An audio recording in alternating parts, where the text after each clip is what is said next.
Assalamualaikum warahmatullahi wabarakatuh. Alhamdulillahi rabbil alamin. Ahmaduhu subhanahu wa askuruhu wa as'aluhul maghfirata yaumaddin. Wa ashhadu an la ilaha illallah wahdahu la syarikalah. Wa ashhadu anna sayyidana wa nabiyana Muhammadan abduhu wa rasuluh sallallahu wa ala alihi wa sahbihi ajma'in, amma ba'd. Pengantar tentang tausiah kita yaitu melestarikan lingkungan hidup. Jadi Bapak Ibu yang saya hormati, tentu kita bersyukur ya, mengucapkan alhamdulillah bisa hadir dan juga bertemu. Semoga tausiah pada kali ini bisa bermanfaat buat kita semua. Dan berikutnya salawat salam kepada Nabi kita Muhammad Rasulullah SAW beserta keluarga dan sahabatnya. Mungkin kalau bicara lingkungan hidup, ibu-ibu rumah tangga mungkin pikirannya agak jauh gitu ya, nggak nyambung. Kok lingkungan hidup apa ya kaitan dengan kita sehari-hari? Nah, padahal lingkungan hidup itu justru mengkait, relevan, berkaitan, berhubungan dengan kita manusia semuanya. Walaupun kita cuma di rumah, nggak ngantor, nggak dagang, nggak ke pasar, nggak keluar rumah, tapi tetap kita di rumah pun berkaitan dengan lingkungan hidup. Ibu-ibu masak, apakah semua sayur-sayuran, semua rempah-rempah, semua daging, semua ikan, semua bahan-bahan yang mau dimasak, apakah semuanya dimasukkan ke dalam kuali? Iya, maksudnya kuali sadenya. Bali lawa di pasar, tiba di dapur, dimasukkan sadenya ke kuali. Mangambu kece suami. Supaya hemat, indak mubazir. Iya betul. Cik-ciknya ikannya masukannya. Hah? Kan di Bali sare mah. Rugi lah, Wak. Bali 10.000 sadonya. Ikan tuh. Atau kemudian sayur lalidi. Lela tuh lalidi. Kangkung bahasa Eropanya. Dimasuk sadonya. Kan enggak ada yang dibuang nah. Nah, dibuang itu namanya sampah. Kalau sampahku dibuang saya bersera-sera. Nah, itulah yang kemudian mengganggu lingkungan hidup. Ya, kotoran ikan atau mungkin ayam yang kita bali tentu ada yang dibuang.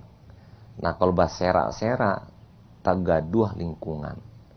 Sistem lingkungan pun terganggu, di antaranya udara menjadi tidak enak karena bau, jadi penyakit, datang nyamuk, menghinggap pula ke tubuh kita, jadi malaria, jadi apa lagi tuh?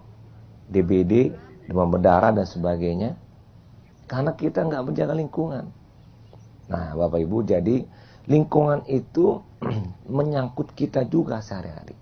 Nah, perintah Allah kalau kita lihat di dalam Al-Quran surat 28 ayat 77, wabtagi fima ataqallahu darul akhirah wala tansa nasibaka minad dunya wa asin kama asanallahu ilaika wala tabghir fasada fil adi innallaha la yuhibbul mufsidin. Di ujung ayatnya, janganlah kamu merusak alam ciptaan Allah yang ada di sekitar kita, jangan engkau rusak. Wala tabghil fasada fil ard. Jangan kamu membuat kerusakan di muka bumi. Jangan kamu hancurkan, kamu kotori. Kalau di hutan-hutan kamu potong-potong pohon. Kalau di rumah kamu kotori, kamu serak-serakan sampah. atau mungkin bagi pemburu dibunuh-bunuh binatang, hewan dan sebagainya. Atau kamu gali tanah sembarangan, kamu potong pohonan sembarangan. Tidak boleh. Karena Allah tidak menyukai orang yang membuat kerusakan.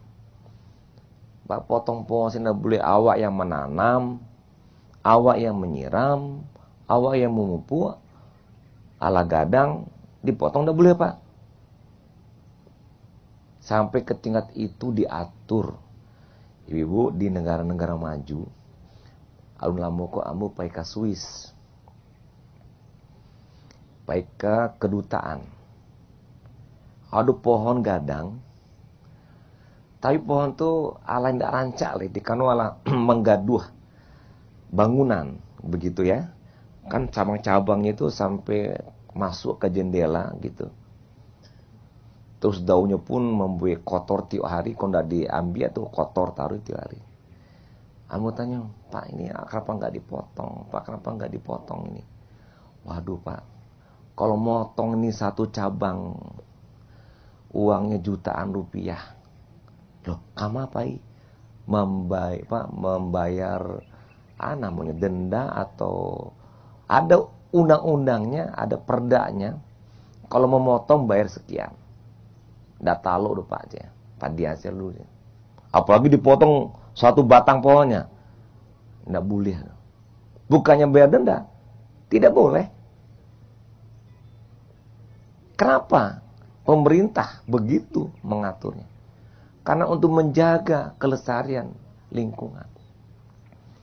Program SBY, program Menteri Kehutanan, menanam 1 miliar pohon. Awak pun Semen Padang melakukan hal yang serupa. Awak tanam saudara. Kami pun dari pemerintah daerah suruh sekolah-sekolah saudara menanam pohon. Bara saya butuh pohon kami agih dari pemerintah. Tanamlah pohon. Banyak sekolah-sekolah kini ala bantu hutan-hutan kota, taman-taman kota. Itu program melestarikan lingkungan. Kami pun di provinsi mendapat penghargaan dari pemerintah memenuhi target per tahunnya menanam pohon, ratusan ribu pohon kita tanam. Kita gerakan bersama kepolisian, bersama personel TNI, bersama BUMN, bersama pemerintah-pemerintah daerah, kota dan kabupaten. Itu untuk melestarikan lingkungan. Jangan membuat kerusakan, justru kita melestarikan.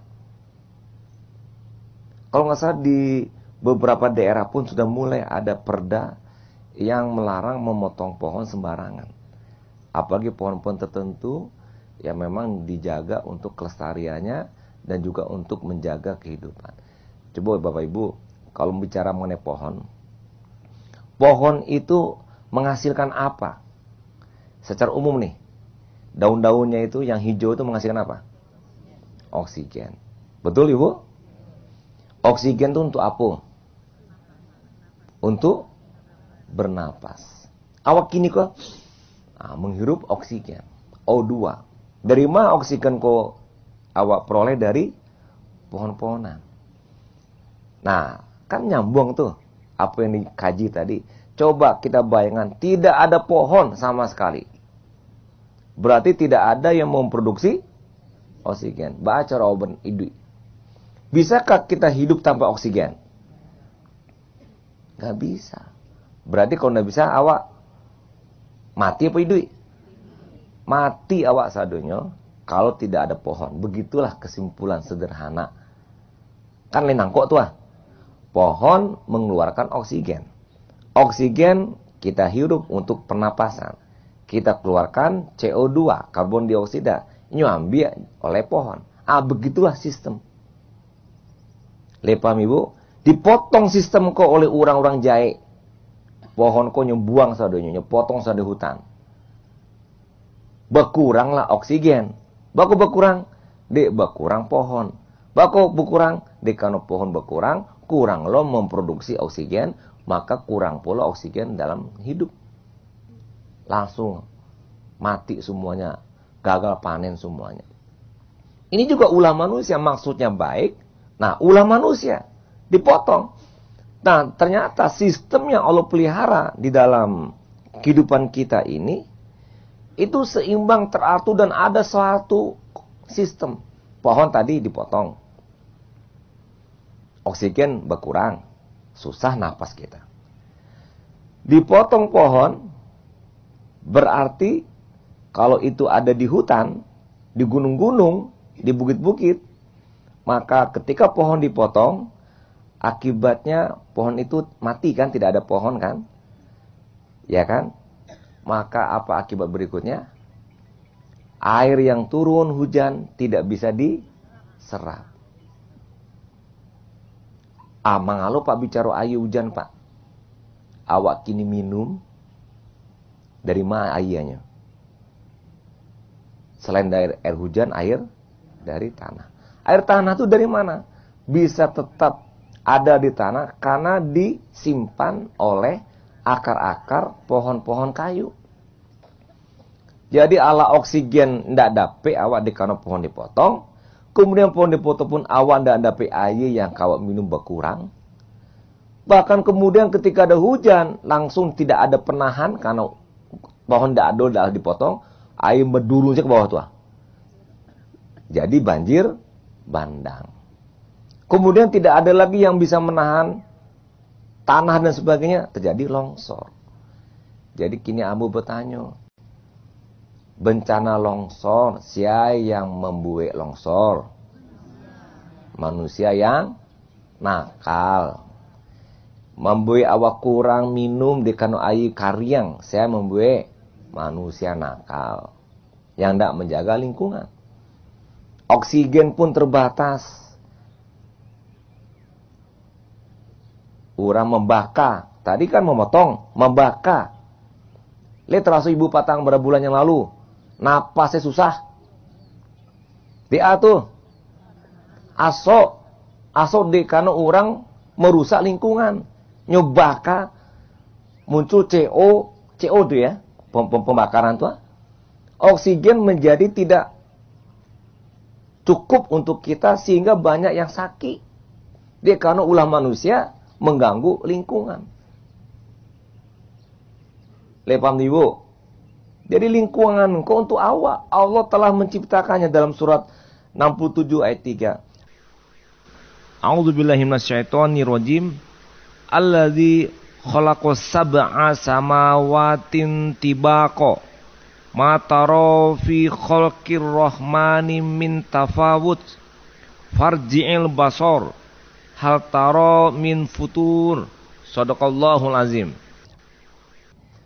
Allah telah menciptakan langit dengan 7 lapis. Dan tidakkah engkau lihat apa yang Allah ciptakan yang tidak seimbang? Semuanya Allah ciptakan seimbang. Min tafawut, seimbang, tawazun, dengan sistem saling. Kalau dalam ilmu awak dulu belajar di SMA itu simbiosis mutualisme. Ingat Pak Ampri? Ingat ya? Lulus dulu biologi. Lebih boleh belajar dulu biologi. Artinya binatang, tumbuh-tumbuhan yang ada di muka bumi itu saling membutuhkan. Ya, saling mengkait gitu. Kan begitu? Nah, kemudian kata Allah, farjil basar, coba kamu lihat lagi. Batu tidak seimbang alam kok. Disuruh Allah mengkaji, belajar. Ada ilmu biologi, ada ilmu fisika, ilmu kimia, ilmu alam dan sebagainya. Itu kaji farjil basar. Hal taruh min futur, apakah ada yang cacat?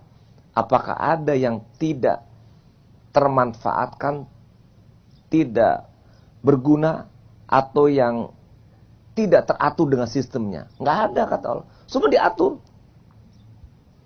Semua diatur.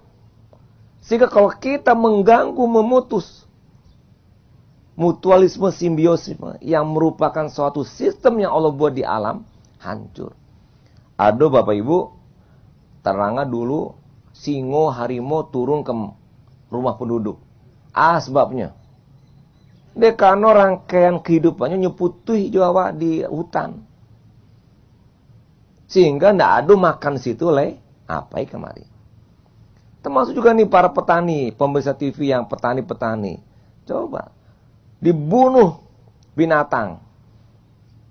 Hewan yang ada di sawah dengan pestisida. Hancur sadanya. Sehingga predator-predator hewan yang memakan hama dan sebagainya itu pun terbunuh. Sehingga mati sadanya namanya binatang. Termasuk predator-predator yang menjaga sistem sawah padi pun menjadi mati juga. Akhirnya ketika terjadi satu serangan hama, langsung mati semuanya, gagal panen semuanya. Ini juga ulah manusia, maksudnya baik, membunuh tikus, tapi yang terbunuh tidak hanya tikus, semuanya pun mati. Tiba-tiba cara Pak untuk membunuh tikus, jangan bunuh binatang yang lain dengan menghancurkan, dengan racun. Tikusnya saja dibunuh secara alami, macam-macam cara petani. Sehingga tikusnya mati, tapi binatang hewan yang lainnya, seperti apa, ular atau apa, itu tidak mati. Sehingga bisa terjaga sistem. Nah Bapak Ibu yang hormati, jadi Allah itu menciptakan tidak sia-sia. Rabbana ma khalaqta zahabatila subhanaka faqina azabannar. Tidak ada sia-sia. Dan dalam hadis Nabi juga disebutkan man ahya ardo mayitan fahiyalahu. Allah memberikan suatu kompensasi reward kepada kita yang menjaga lahan, menjaga tanah. Kalau kita pelihara, kita tumbuhkan tanah, maka kita akan mendapatkan manfaatnya dan menjadi milik dari apa yang kita tanam itu. Allah berikan rezeki dengan tumbuh-tumbuh tanaman yang kita buat. Jadi Bapak Ibu yang saya hormati, kelestarian lingkungan harus kita jaga. Walaupun Allah memberikan buat kita. Ya. Dalam beberapa ayat Al-Quran juga disebutkan, A'udzubillahi minasyaitonirrajim. Alam taro annallaha sakhkhara lakum ma fis samawati wa ma fil ard wasbago alaikum ni'amahu zahiratan wa batinah wa minan nasi may yujadilu fillahi bighairi ilm wala hudaw wala kitabim munir. Shadaqallahul azim. Intinya ayat ini yang ingin sampaikan, Allah berikan buat kita yang di langit dan di bumi untuk kemanfaatan kita. Tapi Bapak Ibu tetap tidak boleh dengan cara merusak. Nah Bapak Ibu, ulah manusialah yang berdampak. Bapak Ibu, saya pernah membaca buku-buku yang terkait dengan dampak lingkungan hidup. Kalau rusak, ternyata bahaya sekali dampaknya kepada manusia. Bahkan saya berpikir-pikir, kiamat itu yang terjadi boleh jadi karena sunatullah, ketentuan yang ada di alam yang kita ganggu oleh ulah manusia. Kiamat itu. Kenapa? Karena kita yang mengganggu, merusak. Contoh sekarang yang paling terasa, climate change, perubahan iklim, yang disebut dengan global warming, pemanasan global. Paham Ibu? Batu bingung sih nampak. Lah mudahnya bantiko Bu ya. Iko ada atmosfer ku buah langi ko. Ya. Ada level-levelnya, ada ozon, ada macam-macam apa linge Pak Semasono. Itu nama itu. Ada toposfer, ada atmosfer, macam-macam kuah. Iku kok kan melindungi kita dari matahari. Kalau ndak ada ozon, kok matahari langsung tabakawa saja. Betul Bapak Ibu? Tidak ada pelindung awan-awan atmosfer kuah, matahari langsung masuk tabakawa. Tapi di kano ada atmosfer dan sebagainya dibuat, diciptakan oleh Allah untuk menjaga kehidupan kita di muka bumi. Matahari